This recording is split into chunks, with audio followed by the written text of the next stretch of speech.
So when I think of the comfort zone, there's really four types of people who I've run into in terms of how they envision this comfort zone.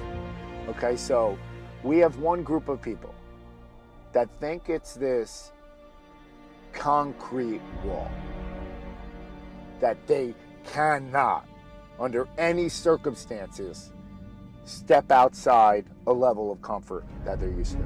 The separation of talent and skill is one of the greatest misunderstood concepts for people who are trying to excel, who have dreams and want to do things. Talent you have naturally.